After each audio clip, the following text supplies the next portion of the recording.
Jeremiah 9, verses 23 through 24 says, "Thus says the Lord, let not a wise man boast of his wisdom, and let not the mighty man boast of his might, and let not the rich man boast of his riches. But let him who boasts, boast of this, that he understands and knows me, that I am the Lord who exercises loving kindness, justice, and righteousness on earth. For I delight in these things, declares the Lord."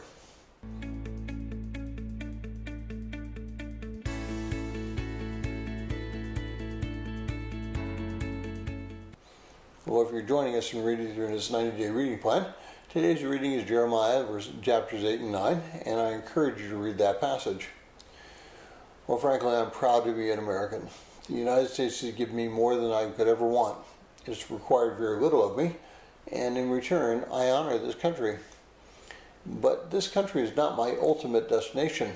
The life that God has allowed me to live here is only in preparation for my life in eternity.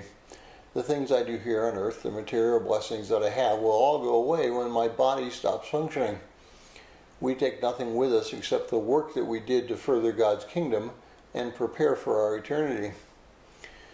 Well, that's why Jeremiah reports that God says not to boast in wisdom, might, or riches, but rather in his understanding and his relationship with him. Material things are nothing for us. At best, they're a temporary shelter, and at worst, they're a snare to catch us and prevent us from reaching our capacity in God. I'd like to think with you just for a moment about the importance of how our walk with Christ each day we are alive is. Our focus needs to be on Him. Our desire needs to be for change. Our love needs to be for God, and that results in a love for man. Many of us are caught up with ourselves. We believe that we have rights, and when someone messes with us, that we have the ability and the right to mess with them back. Well, that frankly is just completely false thinking.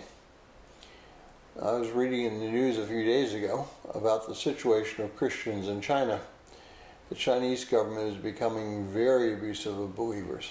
They are demanding that religious worship be focused on communism and not on Christ. They are demanding that children cannot worship with their parents. They are essentially outlawing Christianity without specifically stating those laws. It will be difficult for believers to live in that country. The Christian relationship with Christ will help them to survive under those really bad circumstances.